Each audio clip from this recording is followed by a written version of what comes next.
Les jeunes qui arrivent à 18 ans, ils n'ont pas de modèle. Ils n'ont pas de modèle de famille, ils n'ont pas de modèle parental. Ils sont tout seuls. Seuls, là. C'est pourquoi on voit maintenant les générations DPJ. Le père, le fils et bientôt le petit-fils. Je suis désolé, mais moi, c'est sûr, certain, la première année, je suis parti à la galère. J'ai voulu m'amuser, j'ai voulu triper, mais ça a fucké mon système, ça a fucké mon crédit, ça a fucké plein d'affaires. Je m'appelle David, je suis un enfant de la DPJ. À 18 ans, je me suis retrouvé devant rien. On m'a refusé l'aide sociale. Découragé, j'ai pris une arme à feu et j'ai mis fin à ma vie. Personne n'a réclamé mes cendres.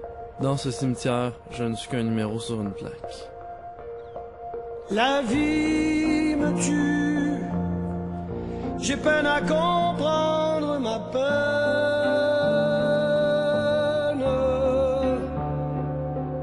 Je me suis tue, il fallait crier à tue-tête.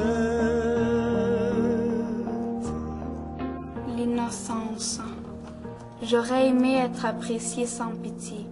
Quand je vois mon visage, je crache de rage.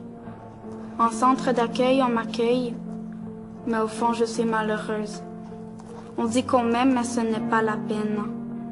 Au fond, ma place sur la terre n'est pas nécessaire. Alors mieux vaut terminer ses pensées que de désespérer en silence dans la souffrance. Sombrer dans le silence. En ce moment, c'est trop inhumain comme machine. C'est trop gros et les enfants sont noyés dedans. À un moment donné, gars, quand tu crées à l'aide, là, t'as besoin d'aide. Il n'y a pas personne qui est venu m'aider. Aujourd'hui, je fais tout par moi-même. C'est la seule affaire que je peux faire. Moi, ça m'a toujours fait rire. Le Québec fout de ses enfants. Moi, je dirais qu'il en rend fou. Le Québec rend fou un bon nombre de ses enfants. Effectivement, actuellement, puis ça, peut-être que vous avez pu le constater dans différentes démarches que vous avez pu faire, il y a de l'insatisfaction. Il y a beaucoup d'insatisfaction parce qu'on répond pas toujours très bien à la demande de service qui nous est faite. L'État a choisi de ne pas mettre en prison tous les abuseurs d'enfants, d'offrir plus de services à l'agresseur qu'à la victime, de prendre des enfants victimes et d'en faire des enfants problèmes en les ballottant d'un endroit à l'autre, en utilisant les médicaments ou l'isolement pour les neutraliser, en surchargeant des travailleurs sociaux déjà peu formés, en ne respectant pas les droits des enfants et en les jetant à la rue à 18 ans.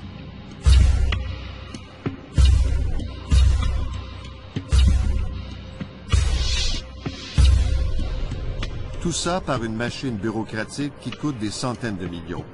De toute façon, la ministre ne veut pas savoir ce qui se passe. Puis je dois vous dire que lorsque j'en ai entendu parler, j'ai voulu être rassurée.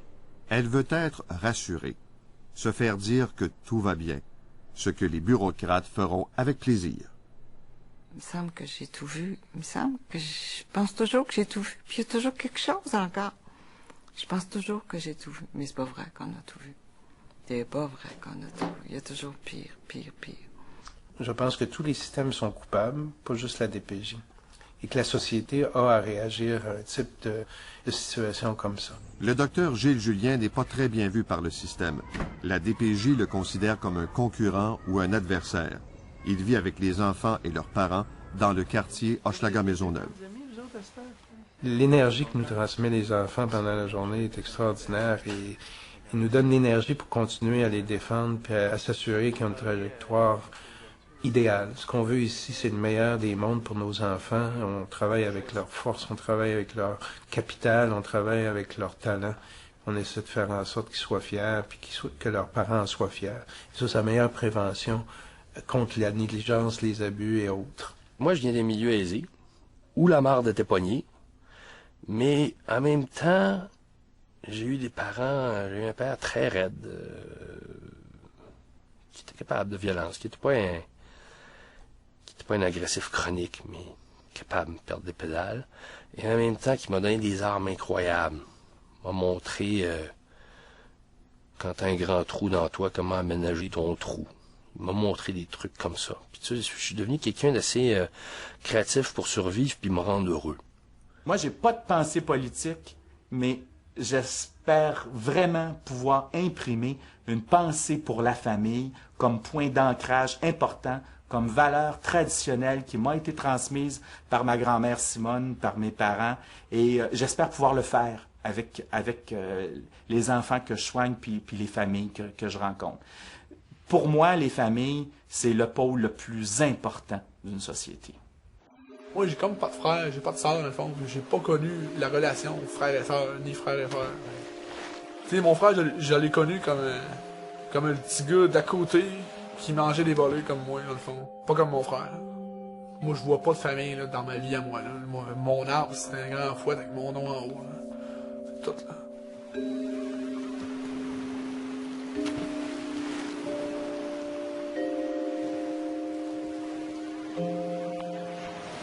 Ma fille, je veux pas qu'elle passe par où j'ai passé. Je veux qu'elle ait une belle enfance. Elle a volé mon enfance. On dirait que je reprends le temps perdu à travers ma fille ici. Ça me fait tellement de bien de la voir courir. Puis qu'elle ait une vie saine. Je me dis, c'est ça, c'est comme ça que des enfants devraient vivre, là. Libres et heureux. Pas de secret.